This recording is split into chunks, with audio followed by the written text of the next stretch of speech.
J'ai commencé à fumer du cannabis à l'âge de 29 ans pour partager un moment festif avec ma sœur qui fumait régulièrement elle. Ça date. Déjà, j'ai commencé avec la cigarette, j'avais 19 ans et j'étais papa jeune. En fait, j'étais un gosse qui avait un gosse. Ça s'est très mal passé. Comme on n'a pas le bon relationnel homme-femme, ça fait qu'on a toujours eu des rapports, on n'a pas su gérer nos émotions. Ce qui fait que je me suis mis un peu dans le cannabis en fréquentant un peu des collègues à moi. Et plus ça se passait mal, plus je fumais en fait. C'est comme ça que ça a commencé.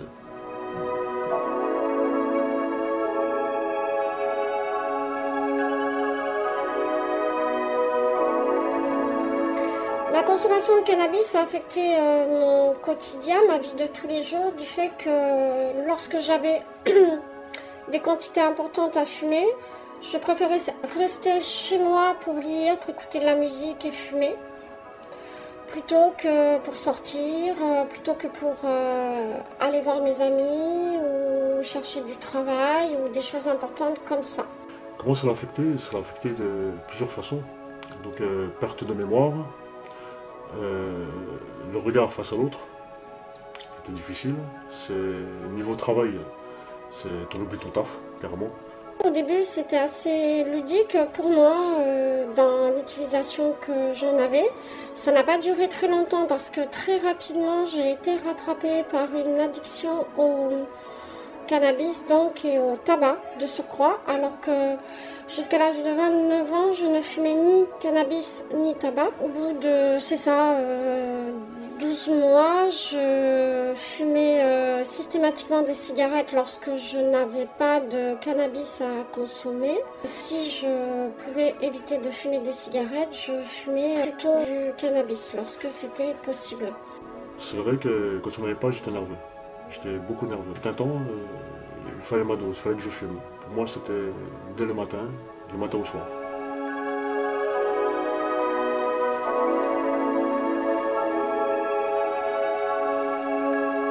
Très rapidement, je me suis détournée et désintéressée de ce qu'on pourrait communément appeler la réussite sociale. J'ai traversé des épisodes dépressifs importants dont je pense qu'ils étaient complètement en lien avec ma consommation de cannabis, avec de nombreuses hospitalisations. Sur la mémoire, oui, quand je mettais vraiment des fortes doses, oui, beaucoup de côtés néfastes, la flemme, on n'est plus tout à fait nous-mêmes, on a beaucoup à perdre quand même. On ne se rend pas compte, mais petit à petit, c'est un engrenage, on se met à part de la société. Donc, je le répète, quand on fume comme ça de manière excessive, on cherche, donc à un moment donné, il faut payer l'addition.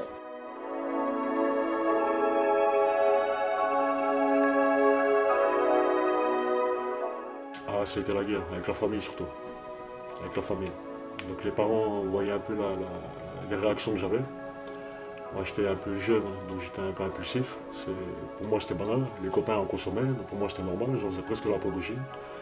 Et c'est vrai que c'était toujours des rapports conflictuels, que ce soit avec la famille, que ce soit avec les partenaires de travail, que ce soit avec les engagements personnels que j'avais envers le travail, qui ne me rendaient pas crédible du tout. Donc ouais, c'est un gros impact quand même. Moi, je ne m'en cachais pas. Je n'aimais pas l'idée de me cacher pour fumer. Et par conséquent, mes enfants le savaient. Ma fille l'a moins bien vécu que mon fils, même si mon fils ne fumait pas lui non plus. Je pense qu'ils avaient forcément une image un peu dégradée, plutôt dégradée, pas qu'un peu, de leur mère, à cause de ça, et que je le regrette aujourd'hui, bien entendu. Et quant à mes proches, comme par exemple mes parents, je sais que ça les inquiétait, que ça les préoccupait beaucoup. En tout cas, mon père, essentiellement, était très inquiet à ce sujet.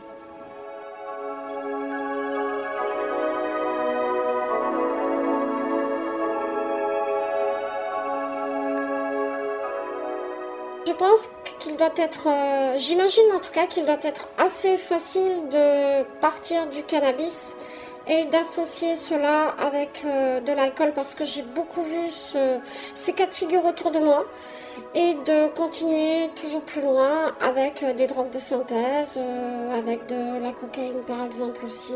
Et ça, je trouve que c'est terrifiant et qu'après on se détruit non seulement la santé, mais également le cerveau, la santé mentale et la santé physique.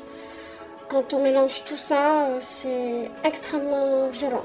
Les risques associés à la consommation, c'est la perte de mémoire, l'exclusion, c'est le repli sur soi, mais une grosse perte de confiance en soi.